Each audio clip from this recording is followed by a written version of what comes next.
موسیٰ علیہ السلام کی قوم نے پوچھا آپ کا رب سوتا ہے؟ بڑے پٹھے سیدھے سوال کر دے سن. ابھی فرعون کو ڈوبتے دیکھا سامنے اور فرعون کے لشکر کو ڈوبتے دیکھا. ابھی ان کے پاؤں گیلے تھے. چند قدم چلے تو آگے ایک بستی میں ایک بت تھا جس کی بستی والے پوجا کر رہے تھے. تو کہنے لگے موسیٰ اجعل لنا الہا کما لہم آلہہ. قرآن کی آیت ہے موسیٰ ایک ایو جا خدا سانو بھی لے دے اسی میں انہوں متھا ٹیکیے. میں کہا فٹے منہ توڑا وہ ہونے تو تسی ویکھیا کہ کیویں رب نے تہاڈی مدد کیتی ہے تو ہن پتھر دا بت منگدے پے ہو میرے کولوں. تو عجیب و غریب سوال کرتے تھے. تو کہنے لگے رب سوتا ہے؟ موسیٰ علیہ السلام نے ان کو ڈانٹ دیا. اللہ تعالیٰ نے کہا نہیں ایسا کر رات کو نا 2 پیالے لے کے کھڑے ہو جا پانی کے. خیال کرنا یہ پیالے گرنے نہ پائیں. موسیٰ علیہ السلام بڑے طاقتور ہستی تھے. وہ پیالے لے کے کھڑے ہو گئے. کھڑے کھڑے کھڑے کھڑے اونگ آنے لگی. ایک جھٹکا لگا سنبھال لیا. دوسرا لگا سنبھال لیا. تیسرا جھٹکا لگا تو پیالے گر گئے ٹوٹ گئے پانی بہ گیا. کہ موسیٰ سمجھانے کے لیے تھا اگر تیرا رب بھی سو جائے تو یہ زمین آسمان کے پیالے ایسے ہی ٹوٹ کے بکھر جائیں. لا تأخذہ سنۃ ولا نوم. لا تأخذہ سنۃ ولا نوم. نہ وہ سوتا ہے نہ وہ اونگتا ہے نہ وہ کھاتا ہے نہ وہ پیتا ہے نہ وہ روتا ہے نہ وہ حاجت مند ہے نہ اس کی کوئی عمر گزرتی ہے. وہ ہر قسم کے رنگ و روپ سے پاک ہے. ہر قسم کے زمان و مکان سے پاک ہے. ہر قسم کی حاجات سے پاک ہے. سب کو دیتا ہے لینے سے پاک ہے. سب کو کھلاتا ہے کھانے سے پاک ہے. سب کو مارتا ہے مرنے سے پاک ہے. سب کو سلاتا ہے سونے سے پاک ہے. سب پر حاوی ہے کوئی اس پر حاوی نہیں. سب کے اوپر چھایا ہوا ہے کوئی اس پہ چھایا ہوا نہیں. یہ ہمارے اوپر ہمارے نبی کا احسان ہے کہ انہوں نے بتایا کہ اس کائنات کا بنانے والا ایک اللہ ہے. ایک صمد احد لم یلد ولم یولد ولم یکن له کفوا احد. الحمد للہ الذی بعث فی الامیین رسولا منہم یتلو علیہم آیاتہ ویزکیہم. عزیز طلبہ و طالبات، آپ بہت کچھ یہاں پڑھ رہے ہیں اور ساری نسل ہماری یونیورسٹیز میں پڑھ رہی ہے. چند ایک ایسے سوال ہیں جن کا جواب دنیا کی کسی یونیورسٹی کے پاس کوئی نہیں، اور بڑے سے بڑے اسکالر بھی اپنے علم سے اس کا جواب دینے میں بالکل انگوٹھا چھاپ ہیں کہ اس کائنات کو کس نے بنایا ہے. اس سوال کا جواب دنیا کے کسی علم میں نہیں ہے. ہم تو شکر مسلمان ہیں تو ہمیں ماں باپ کی گود سے ہی اللہ کا تعارف ہو گیا. بہت پرانی بات ہے، ایک چیکوسلواکین یہاں ملا تھا، رائمنڈ میں آیا ہوا تھا. تو میں نے اس سے پوچھا کہ اس کائنات کا بنانے والا کون ہے، کوئی پتہ ہے؟ کہنے لگا اسی کو ڈھونڈنے نکلا ہوں، ابھی تک تو کوئی پتہ نہیں. پھر دوسرا سوال ہے کہ اس نے یہ کائنات بنائی کیوں ہے، وہ ہے کون؟ پھر اس نے یہ کائنات بنائی کیوں ہے، اس کا جواب بھی آپ کے پاس کوئی نہیں، کسی کے پاس بھی کوئی نہیں. پھر تیسرا سوال ہے میں کیوں پیدا ہوا؟ میں نے کوئی اپلیکیشن دی تھی؟ ان بچیوں نے کوئی درخواست دی تھی کہ ہم نے لڑکی پیدا ہونا ہے؟ یا ان بچوں نے کوئی درخواست دی تھی کہ ہم نے لڑکا پیدا ہونا ہے؟ یہ عورت بن رہی ہے، یہ مرد بن رہا ہے، یہ دیہاتی ہے، یہ شہری ہے، اور 7 ارب انسان ہیں. سب کی شکلیں مختلف ہیں، آنکھوں کا رنگ مختلف ہے، انگلیوں کے پوروں پر چھپا ہوا پرنٹ مختلف ہے. 7 ارب انسانوں میں سے کسی کا یہ پرنٹ کسی کے ساتھ نہیں ملتا. تو ایسا باریک بین کون خالق ہے جس نے، ہم روشنی میں چیز بناتے ہیں اور اللہ تعالیٰ ماں کے پیٹ کے اندھیروں میں بناتا ہے. یخلقکم فی بطون امہاتکم خلقا من بعد خلق فی ظلمات ثلاث. پھر موت کیا چیز ہے؟ کیوں مر جاتے ہیں؟ پیدا ہونے کی درخواست نہیں دی تھی، پیدا کر دیا. کیوں پیدا کیا پتہ کوئی نہیں. اب مرنا نہیں چاہتے،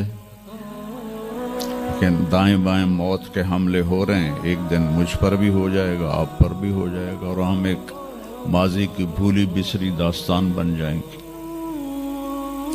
تم مرتے کیوں ہیں؟ پھر کوئی جلا دیتا ہے، کوئی بہا دیتا ہے، کوئی مٹی میں ملا دیتا ہے، کوئی پرندوں کے سپرد کر دیتا ہے. پارسی وہ اوپر رکھ دیتے ہیں، گدھ آ کے کھا جاتے ہیں. تو یہ موت کیا چیز ہے؟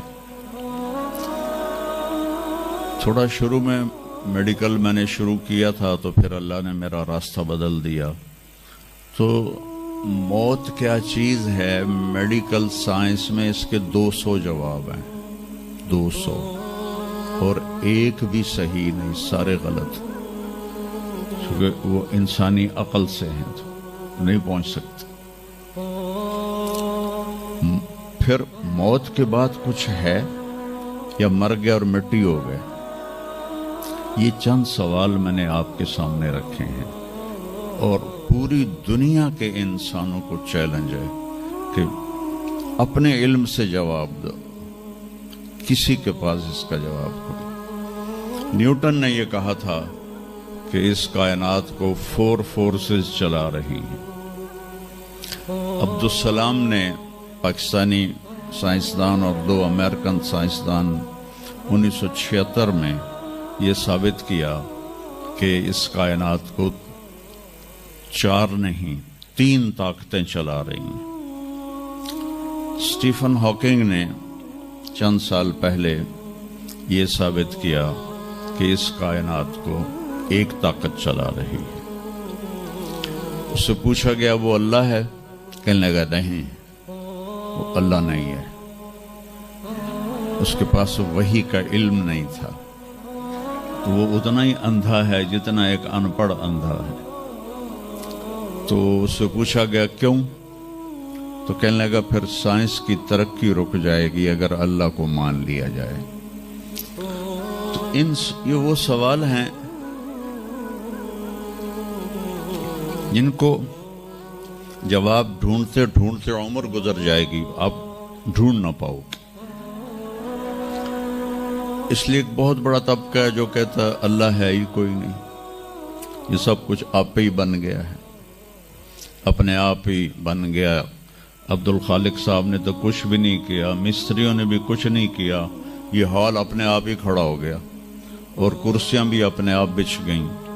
ایسی بے وقوفوں والی سوچ بھی بلا کوئی قابل تعریف ہے کہ علامہ اقبال نے فرمایا تھا، ہیچ چیزیں خود بخود چیزیں نشد، ہیچ آہن خنجر تیغ نشد، ہیچ حلوائی نشد استاذ کار، تا غلام شکر ریز نشد، مولوی ہرگز نشد مولا روم، تا غلام شمس تبریز نشد.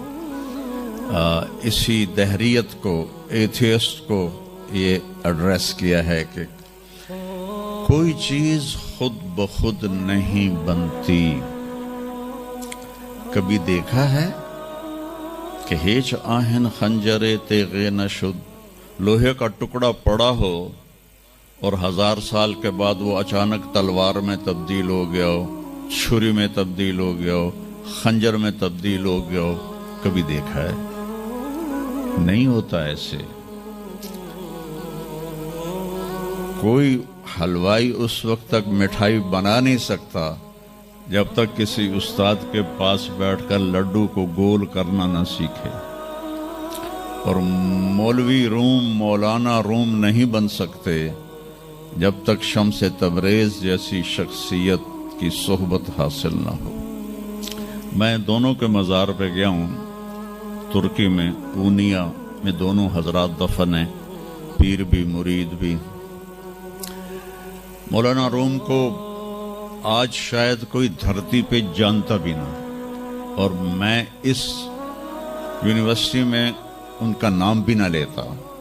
وہ ایک فلسفی عالم تھے اور منطقی عالم تھے۔ وہ دور تھا فلسفہ اور منطق کا، مسلمانوں نے قرآن و حدیث کا علم بہت پس پشت کر لیا تھا، اور جو فلسفہ اور منطق کے عالم ہوتے تھے وہ بادشاہوں کے دربار میں بڑی جگہ پاتے تھے۔ تو ان کے سامنے کتابوں کا ڈھیر تھا ان کے ساتھ، اور ادھر طالب علم بیٹھے تھے، انہیں وہ پڑھا رہے تھے، اور یہ کتابیں قلمی نسخے تھے، ہاتھ سے لکھے ہوئے۔ تو شمس تبریز رحمہ اللہ مسجد میں داخل ہوئے ننگے پاؤں، اور سفر کے آثار پگڑی پر بھی، کپڑے پر بھی۔ تو وہ بڑی سادگی سے پوچھتے ہیں کہ مولانا این چیز یہ کیا ہے؟ وہ کتابوں کا ڈھیر۔ تو نے اس کو یوں دیکھا تو کہا یہ تو ان پڑھ جائے چٹا انہوں میں کی جواب دے وہاں۔ کہنے لگے این است کہ تو نمی دانی، میرے پیارے یہ وہ ہے جو تو نہیں جانتا۔ تو ایک دم آگے بڑھے، کتابوں کو یوں دھکا دیا، ساتھ ہی تالاب تھا، ساری کتابیں تالاب میں چلی گئی۔ اب نیا پرنٹ نکالنا آج کل تو کوئی مشکل نہیں ہے، کوئی پریشانی کی بات نہیں ہے، نیا پرنٹ مل جائے گا۔ جس نے ہاتھ سے سینکڑوں کتابیں لکھی ان کو تیرا بیڑا غرق، وہ ان پڑھ بندیا تو میری حیاتی برباد کر دیتی، نہ مراد ہوڑا میں دوبارہ کتوں لکھ کے لیاواں گا۔ وہ مسکرائے، حوض میں چھلانگ لگائی، اور ایک ایک کر کے ہر کتاب خشک ان کے سامنے رکھتے گئے، خشک، اس سے مٹی نکل رہی، سامنے رکھتے گئے رکھتے گئے رکھتے گئے۔ پورا ان کا جو ان کی لائبریری تھی وہ پانی سے خشک نکال کر ان کے سامنے رکھ دی۔ ہن ملا جی دی واری آ گئی، کہنے لگے این چیز وہ یہ کیا ہے؟ این چیز وہ یہ کیا ہے؟ تو شمس تبریز بولے این است کہ تو نمی دانی، یہ وہ ہے جو تو نہیں جانتا، جس کو علامہ رحمت اللہ علیہ نے کہا مولوی ہرگز نہ شد مولا روم تا غلام میں شمس تبریز نشد۔ یہ ہمارے ملتان والے شمس تبریز نہیں ہیں، یہ شمس سبز واری ہیں۔ شمس تبریز تو وہ قونیہ میں ہے، دونوں کے مزار قریب قریب ہیں، ساتھ ساتھ ہیں۔ تو ایک طبقہ ادھر چلا گیا کہ آپ ہی بن گیا سب کچھ، ایک دھماکہ ہوا تھا اور ہر چیز بن گئی۔ وہ دھماکہ فرض کرو اگر یہاں کوئی ٹھا کر دے، ٹھا کچھ پٹاخہ ہی چھوڑ دے، تو آپ لوگ ان دروازوں سے کیسے نکلو گے؟ بھاگتے ہوئے کہ بڑے آرام سے؟ عبد الخالق صاحب دے تو ہی چڑھ کے جاؤ گے، ساڑی جان بچے۔ اور اگر میں یوں کہوں کہ گندم کا ڈھیر پڑا تھا، اس میں دھماکہ ہوا اور گندم اڑتی ہوئی بوریوں میں جا کے فکس ہو گئی، اور بوریاں سل گئیں اور ٹرک پہ چڑھ گئیں اور منڈی میں جا کے بک گئیں، تو تھی دو جتیاں مار کے میں باہر کٹ دے منا۔ ایک دھماکہ ہوا، وہ دھماکہ اتنا قابل تھا، اتنا علم والا تھا کہ اس سے دو طاقتیں پیدا ہوئیں، ایک سپیڈ کی اور ایک مقناطیس کی۔ تو اگر سپیڈ اور مقناطیس کی طاقت میں ایکوالٹی نہ ہوتی اور 1/10 خرب سیکنڈ، یہ ایک آسٹریلین سائنسدان کی بات میں بتا رہا ہوں، 1 سیکنڈ کے تو 100 سے زیادہ حصے ہو نہیں سکتے، لیکن انہوں نے کہا فرض کرو اگر 1 سیکنڈ کے 1/10 خرب حصے ہوں، تو وہ 1/10 خرب حصے میں اگر تھوڑا سا رفتار اور مقناطیس کی طاقت میں فرق آ جاتا تو ساری کائنات ٹکرا جاتی۔ لیکن یہ اتنی سمجھدار، اتنی اعلیٰ پڑھی لکھی کائنات ہے کہ نہ رفتار زیادہ ہوئی کہ پھیل کے فنا ہو جائے، نہ مقناطیس زیادہ ہوا کہ سکیڑ کے پھر زیرو کر دے. تو اس بیلنس کو خود بخود قائم ہو جانا اس تو وڈا کملا کوئی نہیں، بے وقوف کوئی نہیں.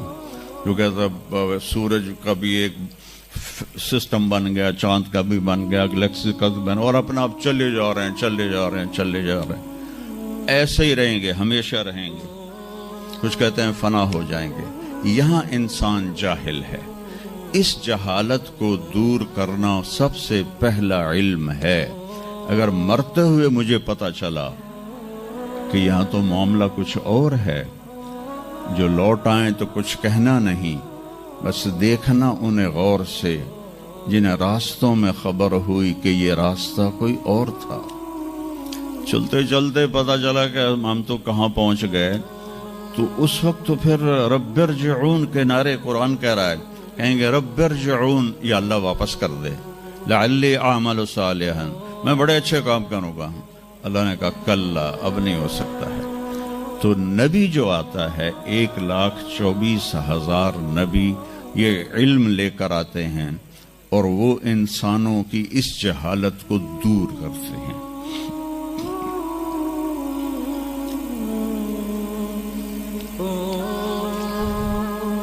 سب سے آخر میں اللہ تعالیٰ نے جناب رسول اللہ صلی اللہ تعالی علیہ وسلم کو پیدا کیا. ان کی زندگی کو قیامت تک کے لیے نمونہ بنانا تھا. قیامت تک کے لیے وہ نبی بن کے آئے ہیں. لکل قوم ہاد، ہر قوم میں نبی آتے تھے، لیکن ہمارے نبی کے بارے میں اللہ نے کہا وما ارسلناک الا کافۃ للناس بشیرا ونذیرا، ہم نے آپ کو پوری دنیا کے انسانوں کے لیے بھیجا ہے. تو اس کے لیے ضروری تھا کہ آپ کی زندگی کی ہر چیز کھلی کتاب کی طرح آج بھی ہمارے سامنے موجود ہو. اگر میں آپ کے طریقے پر چلنا چاہوں تو میرے پاس مواد موجود ہو. تو یہ واحد نبی ہیں جن کی ہر چیز اللہ تعالیٰ نے محفوظ کی. کسی نبی کی پوری زندگی محفوظ نہیں ہے، کسی نبی کی. آدم علیہ السلام سے لے کر عیسیٰ علیہ السلام تک کسی نبی کی مکمل زندگی موجود نہیں ہے. اور ہمارے نبی کی زندگی پیدائش سے لے کر آنکھ بند ہونے تک ایک ایک پل کی زندگی آپ کی ہمارے پاس موجود ہے. میں نے ایک آیت پڑھی تھی لقد جاءکم رسول من انفسکم. میں موریتانیہ گیا، وہاں پڑھتے ہیں لقد جاءکم رسول من انفسکم. موریتانیہ ویسے تو افریقہ میں ہے لیکن عرب ملک ہے، وہاں سارے یمنی عرب رہتے ہیں سارے. اور پورے موریتانیہ میں آپ حیران ہوں گے ایک بھی بے نمازی نہیں. پورے موریتانیہ میں ایک لڑکا لڑکی مرد عورت بے نمازی نہیں. اور صومالیہ میں گیا، ایک بچہ بچی مرد عورت بے نمازی نہیں. ہمارے بچے، آپ لوگ کالج آتے ہو تو موبائل آپ کے ہاتھوں میں ہوتے ہیں، بس میں بیٹھے ہو یا گاڑی میں بیٹھے ہو موبائل پہ آپ کی نظر ہوتی ہے. اور میں چونکہ 2 دفعہ گیا ہوں صومالیہ، 2 دفعہ، تو وہ بچے جب صبح جا رہے ہوتے ہیں اسکول تو ان کے ہاتھوں میں قرآن ہوتے ہیں اور وہ قرآن پڑھتے جا رہے ہوتے ہیں. کوئی میچ ہی نہیں ہے. ایسی خوبصورت زندگی ان کی. تو آدم سے عیسیٰ علیہ السلام تک کسی نبی کی مکمل 25 نبیوں کے نام قرآن میں ہیں. 25 آئے تو 1,24,000 ہیں. 1,24,000 میں 5 نبی سب سے بڑے ہیں. نوح علیہ السلام، ابراہیم علیہ السلام، موسیٰ علیہ السلام، عیسیٰ علیہ السلام اور محمد علیہ السلام. یہ 5 نبی اولو العزم کہلاتے ہیں. یہ سب سے بڑے رسول ہیں، سب سے بڑے رسول ہیں.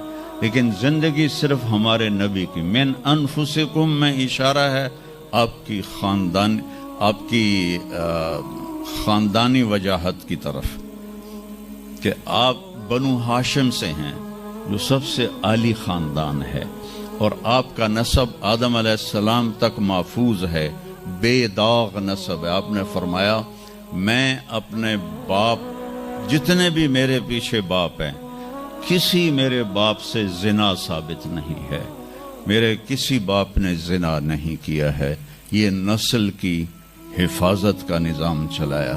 ایک دفعہ میں نے ملتان کی ضلع کونسل سے اپنے تلمبہ ہمارا ہوم ٹاؤن ہے، تو اس کے گرد ہماری زمینیں ہیں، تو میں نے اپنے بزرگوں کے دیکھنے کے لیے نام شجرے، تو وہاں سے میں نے 3 لاکھ روپیہ دے کے تو وہ رجسٹر نکلوایا۔ 1874 کا رجسٹر تھا، تو اس میں 1874 سے پہلے کا تو لکھا ہوا نہیں ہے، بعد کا لکھا ہوا ہے آخر تک۔ تو اس میں 19 نام مجھے ملے، میں ان کو یاد نہیں کر سکا، حالانکہ میرے پیو دادے پردادے، لیکن میں یاد نہیں کر سکا۔ دہرانے کی کوشش کی، حافظہ بھی اللہ نے اچھا دیا، یاد نہیں ہوئی، کہ اس میں وہ دلچسپی نہیں تھی۔ میں نے اپنے نبی کا نسب نامہ یاد کرنا شروع کیا، اس میں 90 نام ہیں، اور میرے دل میں تھا کہ میں روضہ رسول کے سامنے کھڑے ہو کر آپ کو سلام پیش کروں گا، آپ کے نسب کا پوری پیڑھی، ہماری پنجابی میں پیڑھی کہتے ہیں، پوری پیڑھی پڑھ کے میں آپ کو سلام پیش کروں گا، کیونکہ ہمارا کلچر ہے، ہم لوکل لوگ ہیں، ہم مائگریٹڈ نہیں ہیں، نسلوں سے آباد ہے اور زمیندار ہیں۔ تو ہمارا ایک کلچر ہے کہ ہمارے مراسی ہوتے ہیں، وہ آ کے ان کا کوئی کام نہیں ہوتا، سرداریاں قائم، دیر آباد، میاں طارق جمیل دے، میاں اللہ باش دے، میاں نیت علی دے، میاں گانے دے، میاں جہانے دے، اگو میں بھی نہیں پتا، وہ پڑھی جاندے، اور وہ لے کے جاتے ہیں دانے، لے کے جاتے ہیں پیسے، ان کی بچیوں کی شادیاں کرواتا ہوں، بیمار ہو جائیں علاج کرواتا ہوں، اور کام وہ دھیلے کا نہیں کرتے۔ ایک مراسی اپنے بیٹے کو لے کر آ گیا، میں ڈیرے میں تھا، کہنے لگا میاں صاحب، ہمارا ٹائٹل وہاں میاں صاحب میرے پوتر نو نوکری لوا دی۔ میں آخیا کدی مراسیاں نوکری کیتی ہے پہلے؟ کہنے لگا بھوکے مر گئے ہیں، دیرے اجڑ گئے، زمیندار شہرانو بڑھ گئے، تاتھو سوا کوئی سانو خیرات ہی نہیں لبدی، تو چلو کوئی نوکری کر لوے۔ میں نے اس کے سامنے بیٹھے فون ملایا، فاطمہ شوگر مل کے جو جی ایم تھے، میرے دوست تھے، میں نے کہا ایک بچہ بھیج رہا ہوں، رکھ لو۔ انہوں نے کہا بھیج دیں، لیبر میں رکھ لوں گا۔ تو میں نے اسی طرح کہہ دیا چاچا انہوں لے جا، لیبر اچ رکھ لے سن، بھلا ہوئے سرداریاں قائم۔ چوتھے دن دونوں پھر میرے ڈیرے پر، میں کہا تینوں تو مظفر گڑھ بھیجے آئی تو واپس کیوں آ گیا؟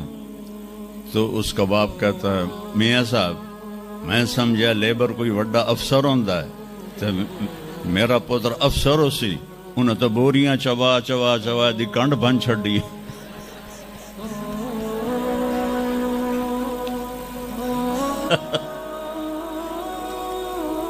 میں نے کہا میں تو پہلے آکی آئی، مراسی جڑے ہوندے نا صرف گلاں دی روٹی کھاندے، تو وہ یہ ثقافت میں نے دیکھی ہوئی ہے، اور آج بھی اس کو میں بھگت رہا ہوں، پال رہا ہوں۔ باقی سب زمینداروں نے ہاتھ کھڑے کر دیں، لیکن میں نے اس کو زندہ رکھا ہوا ہے۔ من انفسکم لقد جاءکم رسول من انفسکم، یہ واقعہ ہے صبح 10-11 بجے کا، تو آف سیزن تھا، اتنا رش نہیں تھا۔ تو عصر کے بعد میں نکلا نماز پڑھ کے، تو ایک لڑکا بھاگا بھاگا آیا، کہا جی آپ مولانا طارق جمیل ہیں؟ میں نے کہا جی۔ میں نے کہا تم مجھے پہچانتے ہو؟ کہا نہیں جی آپ کے ساتھ لوگ تھے کافی، تو میں نے ایک آدمی سے پوچھا کہ یہ کون ہے، تو انہوں نے کہا یہ مولانا طارق جمیل۔ کہا جی میں ابھی عصر کی نماز میں پہلے آ گیا تھا. یہ عصر کے بعد مجھے وہ بات بتا رہا ہے. میں عصر کی نماز سے پہلے آ گیا تھا. پرانی مسجد میں جگہ مل گئی. بیٹھے بیٹھے مجھے نیند آ گئی تو میں نے خواب میں اللہ کے نبی کو دیکھا. انہوں نے فرمایا کہ طارق جمیل کو بھی میرا سلام کہہ دو. تو وہ جو میرا پیڑھی پڑھ کے سلام عرض کرنا تھا وہ بارگاہ رسالت میں قبول ہوا. لقد جاءکم رسول من انفسکم. کہاں سے لاؤ گے ایسا رسول کہ جس کی زندگی کی ہر چیز محفوظ ہو. پھر افریقہ میں پڑھتے ہیں من انفسکم. انفس کہتے ہیں نفیس کو, کہ ایسا نفیس کوئی ہے. ایک بدو عورت تھی, جب آپ تشریف لے گئے نا ہجرت کر کے مدینہ, تو رابغ ایک جگہ آتی ہے, وہاں بھوک لگی, پیاس بھی. تو ایک خیمہ دیکھا, وہاں پہنچے تو ایک بڑھیا بیٹھی تھی, اس کا نام تھا ام معبد الخزاعیہ. تو آپ نے سوال کیا, ماں جی ہم مسافر ہیں, کوئی کھانے کو ملے گا؟ تو نے کہا بیٹا قحط کا زمانہ ہے, کچھ بھی نہیں ہے. تو ایک بکری بیمار اور کمزور اور بن بیاہی کھڑی ہوئی تھی. تو آپ نے کہا اس بکری سے دودھ نکال لوں. تو اس نے ایسے بڑی حیرت سے دیکھا کہ یہ عرب ہو کہ ایسی بات کر رہا ہے کہ اس بکری سے دودھ نکال لوں. تو وہ کہنے لگی یہ تو بن بیاہی ہے, اس کا تو ویسے بھی اس کے جسم پر بوٹی نہیں ہے, اس سے ایک قطرہ بھی کوئی نہیں. کہا ماں جی آپ اجازت دیں. کہا لگا ٹھیک ہے. تو وہ آپ کو غور سے دیکھنے لگی, کیونکہ انہونی بات ہو رہی تھی. آپ نے اتنا بڑا وہ تھا برتن, وہ آپ نے لیا اور اس کے تھنوں کو یوں ہاتھ لگایا تو وہ چھلک کے مشکیزے کی طرح نیچے آ گئے, اور آپ نے دودھ نکالا, وہ فل ہو گیا. آپ نے حضرت ابوبکر کو پلایا, عامر بن فہیرہ کو پلایا, عبداللہ بن اریقت جو آپ کے رہبر تھے, آخر میں آپ نے خود پیا. پھر دوبارہ نیچے بیٹھے اس کے, اور پھر نکال کے پورا وہ جگ بھر کے رکھ کے دے آئے. بکری کی عمر ہوتی ہے 7 سال. 7 سال تک یا ذبح ہو جائے یا وہ از خود مر جائے گی. بہت کم ہوتا ہے کہ کوئی بکری 7 سے 8 سال ہو جائے. یہ اس بکری کو میرے نبی کے ہاتھ لگے تھے. یہ بکری 22 برس زندہ رہی, 22 برس, اور اس کو ذبح نہیں کیا گیا, یہ مر گئی, خود ہی مر گئی. وہ نبی کے ہاتھوں کی برکت. شام کو اس کا خاوند آیا ابو معبد, نے کہا یہ دودھ کہاں سے؟ تو ام معبد کہنے لگی اس بکری سے. پاگل ہو گئی ہیں, یہ بکری دودھ دے سکتی ہے؟ کہ میں بھی یہ سمجھ آئی نہیں دین دی, پر کوئی جادوگر آیا ہے, وہ ہاتھاں دی کرامت آئی, جگ بھریا پیا. کہنے لگا ان عتیلی, مجھے اس کی صورت بتا, وہ کیسا تھا؟ مجھے لگتا ہے یہ وہ قریشی ہے جس کی خبر مشہور ہو گئی ہے کہ وہ مکہ چھوڑ کے مدینے جا رہا ہے. تو اب وہ بولی, ترجمہ بعد میں کروں گا, اب الفاظ کا ردم اور اس میں جو موسیقی ہے اس کو آپ تھوڑا محسوس کیجئے گا. رأیت رجلا ظاہر الوداء ابلج الوجه حسن الخلق لم تعبه ثجلة لم تزری به سعلة وسیم قسیم في عینیه دعج في اشفاره وطف في صوته سحل في لحيته كثافة في عنقه سطع اذا تکلم علاه البهاء واذا سکت علاه الوقار من انفسکم. میں نے ایک شخص دیکھا, مجھے یوں لگا جیسے 14ویں کا چاند ہی کپڑے پہن کے زمین پہ آ گیا ہے, ایسا دیکھ.